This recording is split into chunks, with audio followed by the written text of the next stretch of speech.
Hello everyone, welcome back. Previous video lecture में हमने chemical kinetics start किया था। केमिकल काइनेटिक्स फिजिकल केमिस्ट्री की वो ब्रांच है जिसमें हम हो रही केमिकल रिएक्शन की स्पीड या रेट डिटरमाइन करते हैं।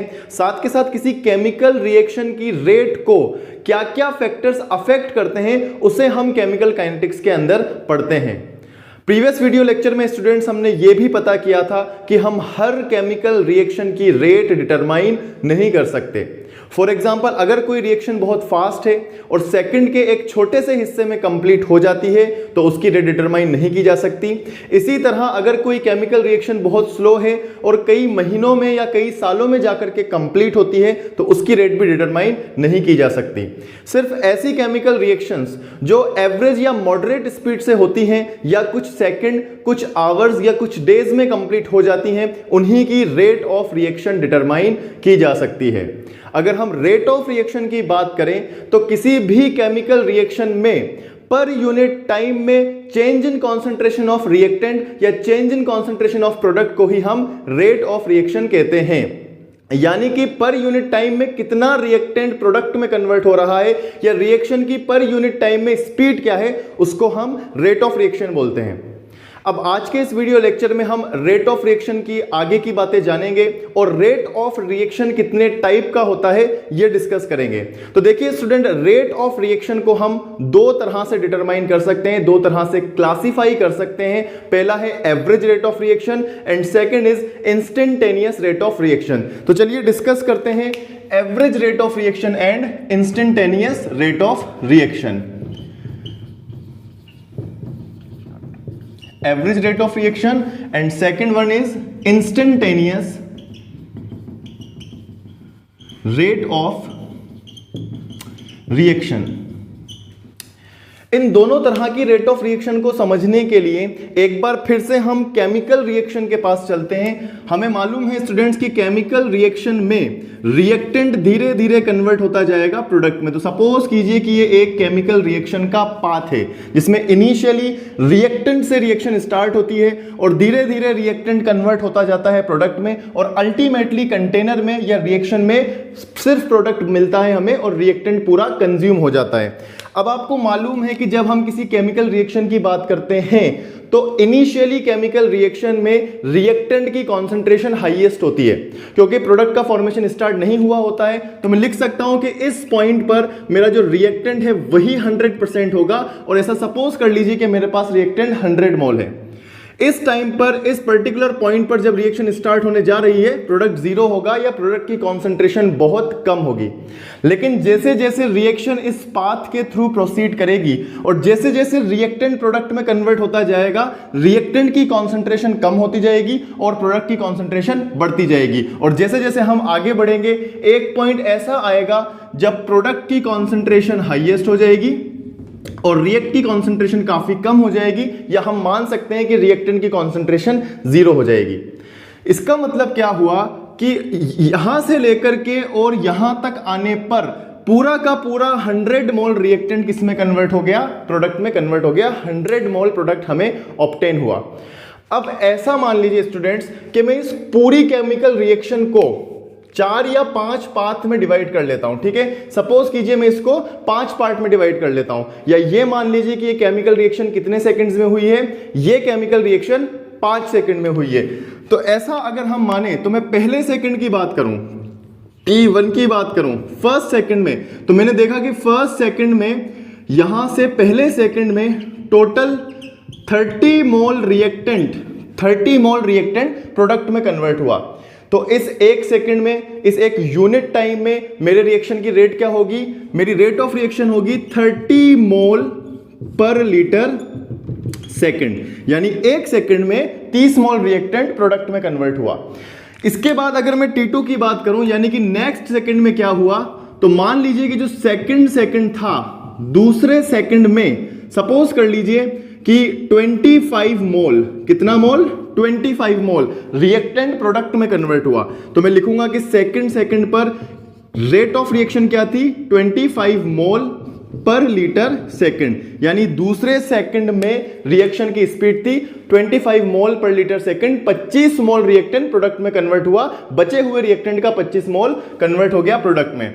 इसी तरह से जब मैंने इसको थर्ड सेकंड पे चेक किया तो थर्ड सेकंड पे सपोज कीजिए कि 15 mole reactant, 15 mole reactant on third second, ठीक है, रिएक्टेंट से प्रोडक्ट में कन्वर्ट हुआ। तो T3 के लिए मैं लिखूंगा रेट ऑफ रिएक्शन 15 मोल पर लीटर सेकंड, यानी एक सेकंड में 15 मोल जो रिएक्टेंट था वो प्रोडक्ट में कन्वर्ट हो गया, ठीक है।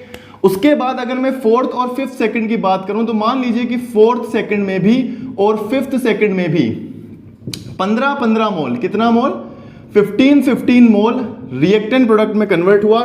तो मैं लिख सकता हूं T4 और T5 पर भी 15 मोल पर लीटर सेकंड की स्पीड से या रेट से रिएक्टेंट प्रोडक्ट में कन्वर्ट हुआ और अल्टीमेटली 5 सेकंड के बाद पूरा का पूरा रिएक्टेंट प्रोडक्ट में कन्वर्ट हो गया।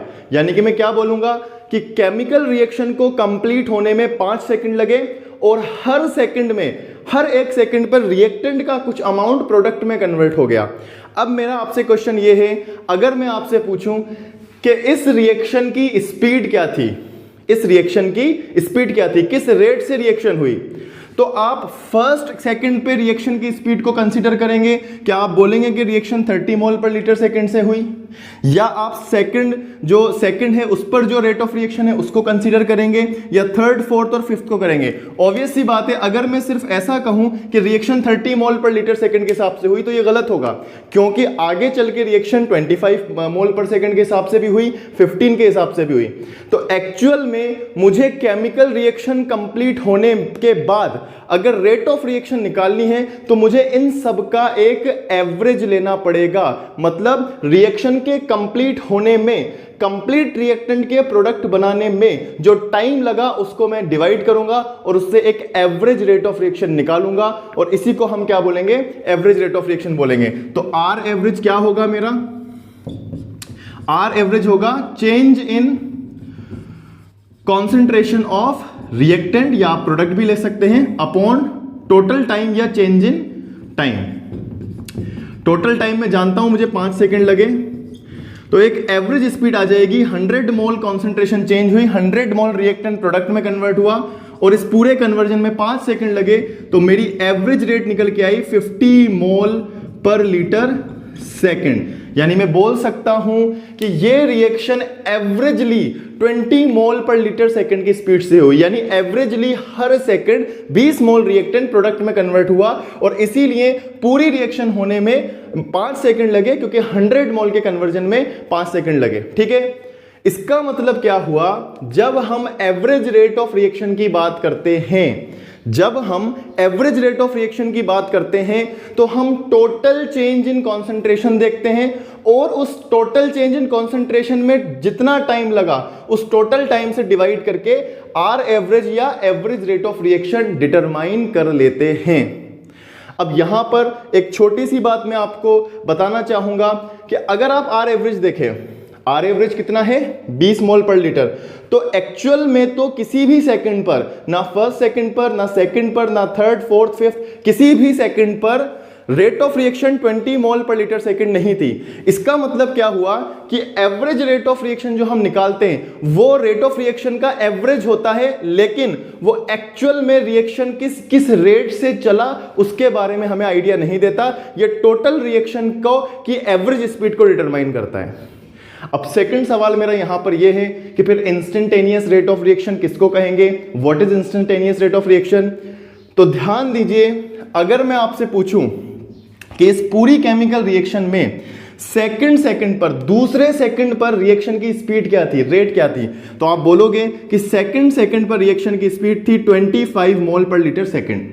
अगर मैं आपसे पूछूं कि फोर्थ सेकंड पर रिएक्शन की स्पीड क्या थी, तो आप बोलेंगे 15 मोल पर लीटर सेकंड, ठीक है। इसका मतलब इंस्टेंटेनियस रेट ऑफ रिएक्शन क्या होती है, किसी भी केमिकल रिएक्शन के दौरान किसी एक स्पेसिफिक टाइम पीरियड पर रिएक्शन की जो स्पीड होती है, रिएक्शन की जो रेट होती है, उसी को हम इंस्टेंटेनियस रेट ऑफ रिएक्शन बोलते हैं। अगर आपको इस तरह से समझ में नहीं आया तो हम एक और तरीके से डिस्कस करेंगे रेट ऑफ रिएक्शन को। मैं एक सिंपल सा एग्जांपल आपके सामने लेता हूं जिससे रेट ऑफ रिएक्शन डिटरमाइन की जा सकती है, ठीक है। तो सपोज कीजिए कि मैं एक जर्नी पे जा रहा हूं, मैं एक पॉइंट है ए और इस पॉइंट ए से किसी दूसरे पॉइंट बी की तरफ जा रहा हूं। ये एक पॉइंट ए है और यहां से हम किसी दूसरे पॉइंट बी की तरफ जाएंगे, ठीक है। अब यहां से पॉइंट ए से मैं बाइक पर निकला और सपोज कीजिए कि ए से बी तक की जो डिस्टेंस है मान लीजिए कि वो 200 किलोमीटर की है, ठीक है। ए से बी पॉइंट तक की जो डिस्टेंस है दैट इज 200 किलोमीटर, ठीक है। और मैं बाइक पर निकला। अब जब मैंने जाना स्टार्ट किया, पॉइंट ए से पॉइंट बी की तरफ जाना स्टार्ट किया, तो मान लीजिए कि इनिशियली मेरी स्पीड 40 किलोमीटर पर आवर की थी। फिर कुछ टाइम बाद मेरी स्पीड 100 किलोमीटर पर आवर हो गई। उसके कुछ टाइम बाद मैंने स्पीड 60 किलोमीटर पर आवर कर ली। यानी कि जो मेरी जर्नी थी उसमें मेरा जो स्पीड था वो थ्रू आउट द जर्नी मेरी स्पीड एक जैसी नहीं थी। मैं वेरिएबल स्पीड्स के थ्रू कभी 100 की स्पीड से, कभी 150 की स्पीड से, कभी 50, 40, 60 की स्पीड से 4 घंटे के अंदर, कितने घंटे के अंदर, 4 आवर के अंदर पॉइंट बी तक पहुंचा। अब अगर मैं आपसे पूछूं कि मेरी एवरेज स्पीड क्या थी, तो आप क्या बोलेंगे कि भैया आपने ये 200 किलोमीटर की जो डिस्टेंस है इसको कंप्लीट करने में 4 आवर लगाए, इसलिए आपकी स्पीड 40 किलोमीटर पर आवर की है, यानी ये आपकी एवरेज स्पीड है। लेकिन क्या मैंने एक्चुअल में हमेशा जो मेरी बाइक थी वो 50 किलोमीटर पर आवर की स्पीड से चलाई? नहीं, कभी मेरी स्पीड 80 की भी थी, कभी 40 की स्पीड से भी गाड़ी चलाई, कभी 120 की स्पीड से भी। ये जो वेरिएबल स्पीड्स हैं, जिस मोमेंट में मेरी जो स्पीड थी कभी 40, कभी 60, कभी 80, ये मेरी इंस्टेंटेनियस रेट कहलाएंगी, इंस्टेंटेनियस स्पीड कहलाएंगी। जबकि पूरी जर्नी का जो एवरेज निकल के आएगा which is 50 kilometre per hour, ये मेरी एवरेज स्पीड कहलाएगी। सेम इसी तरह जब हम किसी केमिकल रिएक्शन की बात करते हैं तो रिएक्टेंट से जो प्रोडक्ट का कन्वर्जन होता है वो पर यूनिट टाइम में डिफरेंट हो सकता है। किसी एक सेकंड में 4 मोल पर लीटर सेकंड के हिसाब से रिएक्शन हुआ, यानी 4 मोल रिएक्टेंट प्रोडक्ट में कन्वर्ट हुआ। अगले सेकंड पे 2 मोल हो सकता है, उसके अगले सेकंड पर 3 मोल रिएक्टेंट प्रोडक्ट में कन्वर्ट हो सकता है। हर second different amount of reactant product में कन्वर्ट हो सकता है। लेकिन हम जब पूरी रिएक्शन करके उसका एवरेज निकालेंगे तो वो डिफरेंट आ सकता है। जब हम एवरेज निकालते हैं तो टोटल चेंज इन कॉन्सेंट्रेशन और टोटल टाइम से मेजर करते हैं, जबकि इंस्टेंटेनियस रेट किसी एक सेकंड पर या किसी एक मोमेंट पर रेट ऑफ रिएक्शन को डिटरमाइन करती है। आई होप कि आपको ये एग्जांपल समझ में आया होगा।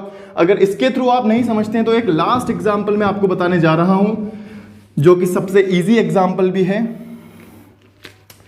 अब देखिए स्टूडेंट्स, क्रिकेट या तो आपने खेली होगी या देखी होगी। अगर सपोज कीजिए क्रिकेट के अंदर कोई बॉलर है और ये बॉलर अपना ओवर्स डाल रहा है, ठीक है, अपना स्पेल डाल रहा है। तो इसने पहला ओवर डाला, सपोज कीजिए कि ये 5 ओवर डालता है।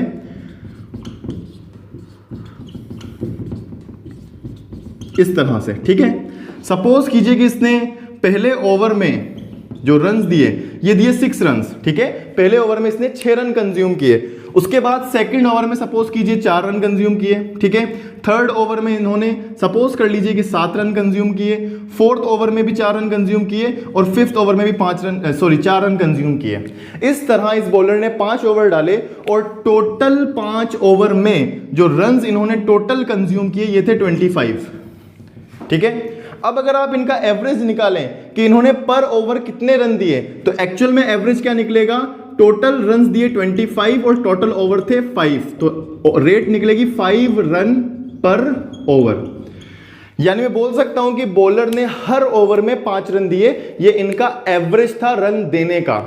बट एक्चुअल में अगर आप देखो तो कोई सा भी एक ओवर ऐसा नहीं था जिसमें इन्होंने 5 रन कंज्यूम किए हों, यानी कि ये इनकी एवरेज रेट है, इनके रन्स देने की एवरेज रेट है।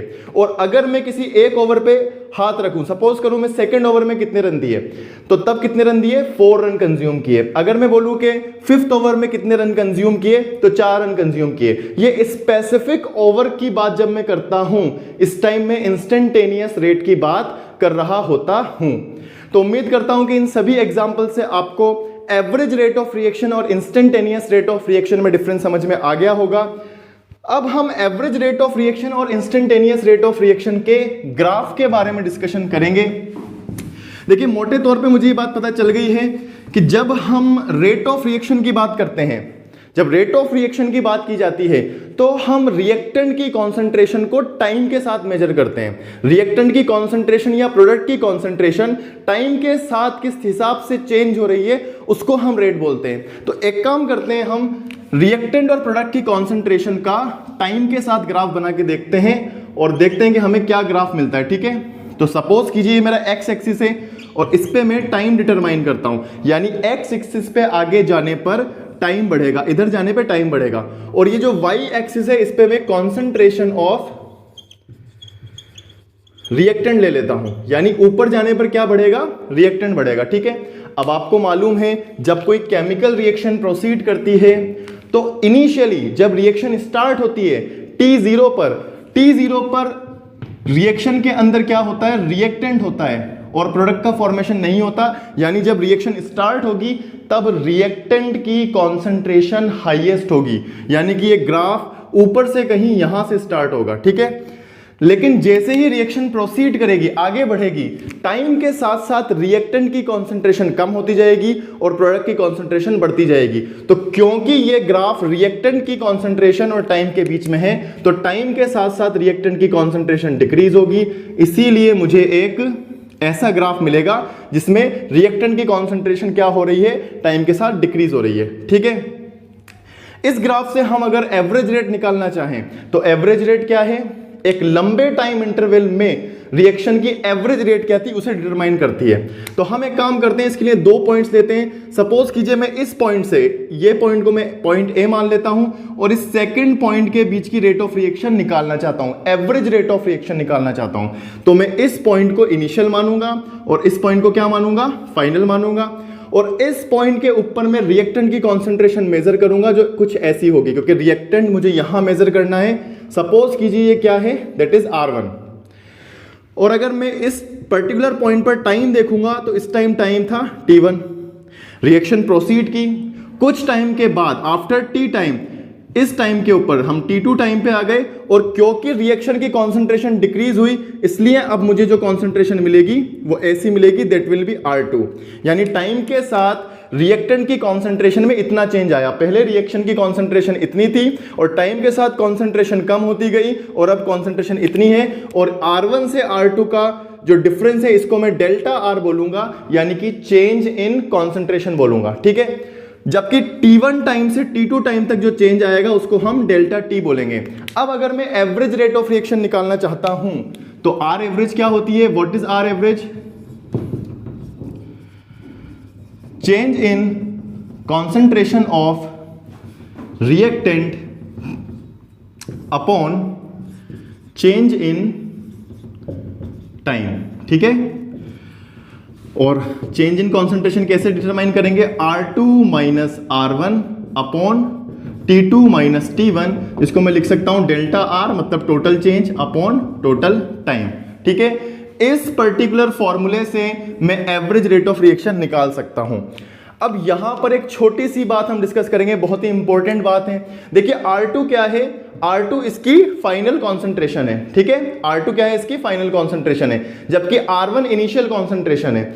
अगर आप R2 और R1 को देखें तो R2 की वैल्यू कम है जबकि R1 की वैल्यू ज्यादा है, और अगर R2 में से R1 को आप माइनस करेंगे तो हमें रेट नेगेटिव में मिलेगी, जो रेट आएगी वो नेगेटिव में आएगी, और आप जानते हैं कि रेट या स्पीड नेगेटिव में नहीं आती है।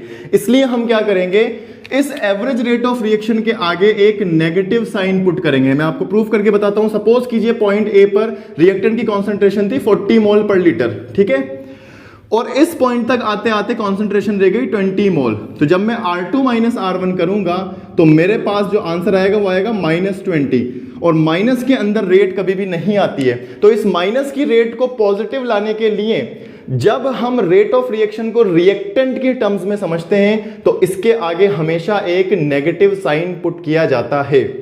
नेगेटिव साइन हमें यह भी बताता है कि रिएक्टेंट की कॉन्सेंट्रेशन टाइम के साथ डिक्रीज होती है।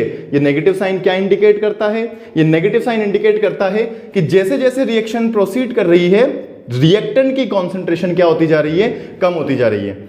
ये हमने ग्राफ पढ़ा रिएक्टेंट की कॉन्सेंट्रेशन का टाइम के साथ। सेम ग्राफ हम प्रोडक्ट और टाइम के लिए भी बना सकते हैं। क्यों? क्योंकि केमिकल रिएक्शन में अगर पर यूनिट टाइम में रिएक्टेंट डिक्रीज होता है तो प्रोडक्ट इंक्रीज भी होता है। तो चलिए हम टाइम के साथ प्रोडक्ट की कॉन्सेंट्रेशन का ग्राफ भी बनाने की कोशिश करते हैं। इस बार मैं क्या लूंगा, इस बार एक पैरामीटर यहां पर टाइम होगा और जो सेकंड पैरामीटर यहां पर होगा that will be concentration of product, जिसको मैं इस तरह से डिनोट कर सकता हूं। ठीक है, अब यहां पर इसका जस्ट अपोजिट ग्राफ आपको मिलेगा। क्यों? क्योंकि इनिशियली यानी जब ग्राफ स्टार्ट होगा t0 पर प्रोडक्ट की कॉन्सेंट्रेशन ऑलमोस्ट जीरो होती है। क्यों? क्योंकि कंटेनर में सिर्फ रिएक्टेंट होता है और प्रोडक्ट का फॉर्मेशन स्टार्ट नहीं हुआ होता है। तो एक्चुअल में जब हम ग्राफ स्टार्ट करेंगे तो वो यहां से स्टार्ट होगा और जैसे जैसे रिएक्शन प्रोसीड करेगी ऑब्वियस सी बात है कंटेनर में प्रोडक्ट बनना स्टार्ट होगा और प्रोडक्ट की कॉन्सेंट्रेशन बढ़ती जाएगी, यानी कि ग्राफ ऊपर की तरफ जाएगा और कुछ ऐसा ग्राफ मुझे देखने को मिलेगा। ठीक है, अगेन ये ग्राफ हमें क्या बता रहा है कि टाइम के साथ प्रोडक्ट की कॉन्सेंट्रेशन बढ़ती है। और अगर इसके लिए भी मैं एवरेज रेट ऑफ रिएक्शन निकालना चाहूं तो मैं कोई भी दो पॉइंट अपने पास लूंगा। सपोज कीजिए पॉइंट मैंने ए लिया, इस पॉइंट पे प्रोडक्ट की कॉन्सेंट्रेशन P1 है तो टाइमिंग क्या है दैट इज T1। एक टाइम पीरियड के बाद सपोज कीजिए कॉन्सेंट्रेशन क्या हो गई T2 टाइम के ऊपर कॉन्सेंट्रेशन क्या हो गई P2 हो गई। तो total change in time delta T आया और total change in product delta P आया। तो मैं R एवरेज कैसे निकालूंगा इसके लिए? R average will be P2 minus P1 upon T2 minus T1, या मैं लिख सकता हूं delta P upon delta T। और इस फॉर्मूले से भी मैं average rate of reaction determine कर सकता हूं। यहां पर एक बात याद रखिएगा कि P2 की वैल्यू P1 से ज्यादा है, यानी कि मैं P2 माइनस P1 करूंगा तो मुझे ऑलरेडी जो रिजल्ट है वो पॉजिटिव में मिलेगा और इसके लिए हमें नेगेटिव नहीं बल्कि एक पॉजिटिव साइन पुट करना पड़ेगा। और ये पॉजिटिव साइन हमें क्या बताता है? ये पॉजिटिव साइन हमें बता रहा है कि अगर हम प्रोडक्ट की बात करें तो पर यूनिट टाइम में या टाइम के साथ साथ प्रोडक्ट की कॉन्सेंट्रेशन इंक्रीज होती है। नेगेटिव साइन हमें क्या बता रहा था कि टाइम के साथ रिएक्टेंट की कॉन्सेंट्रेशन डिक्रीज होती है और पॉजिटिव साइन हमें बता रहा है कि टाइम के साथ प्रोडक्ट की कॉन्सेंट्रेशन इंक्रीज होती है। ठीक है, अब अगर हम इसी ग्राफ के अंदर इंस्टेंटेनियस रेट ऑफ रिएक्शन को जानना चाहें तो क्या होती है इंस्टेंटेनियस रेट ऑफ रिएक्शन? किसी स्पेसिफिक टाइम पर, किसी पर्टिकुलर टाइम पर रेट ऑफ रिएक्शन क्या थी? तो कोई सा भी वो छोटा सा टाइम पीरियड सपोज कीजिए मैंने यहां पर ले लिया। ठीक है, ये वो टाइम है, क्योंकि ये टाइम का एक छोटा सा सेगमेंट है, एक छोटा सा अंश है, इसलिए इसको मैं dt मानूंगा। आपको मालूम है जब हम dt की बात करते हैं डिफरेंशिएशन में हम यूज करते हैं तो dt का मतलब होता है कि स्मॉल सेगमेंट ऑफ टाइम। इसके ऊपर जो कॉन्सेंट्रेशन होगी वो क्या होगी? dp होगी। और इस टेंजेंट से मैं क्या करूंगा? dp अपॉन dt यूज करके डिफरेंशिएशन करके टाइम के साथ प्रोडक्ट की कॉन्सेंट्रेशन का dp अपॉन dt के थ्रू में इंस्टेंटेनियस रेट ऑफ रिएक्शन निकाल लूंगा। यानी कि R इंस्टेंटेनियस कैसे निकालूंगा मैं? या तो dp अपॉन dt जिसके आगे पॉजिटिव साइन होगा, या फिर मैं क्या करूंगा dr अपॉन dt जिसके आगे माइनस साइन होगा। यानी कि किसी पर्टिकुलर स्पेसिफिक टाइम पर प्रोडक्ट की कॉन्सेंट्रेशन का डिफरेंशिएशन करके हम क्या कर लेंगे? इंस्टेंटेनियस रेट ऑफ रिएक्शन निकाल लेंगे। क्यों? क्योंकि डिफरेंशिएशन हम क्यों करते हैं? डिफरेंशिएशन हम स्मॉल सेगमेंट्स को मेजर करने के लिए करते हैं। तो इस स्मॉल टाइम पीरियड पर rate of reaction dp upon dt या dr अपॉन dt के डिफरेंशिएशन से सॉल्व हो जाएगा। ठीक है, मैं उम्मीद करता हूं कि आपको rate of reaction, average rate of reaction और इंस्टेंटेनियस रेट ऑफ रिएक्शन बहुत अच्छे से समझ में आ गया होगा। अब नेक्स्ट वीडियो लेक्चर में हम इसके आगे की बात करेंगे। अगले वीडियो लेक्चर में आप हमारे साथ जुड़े रहें। Thank you so much.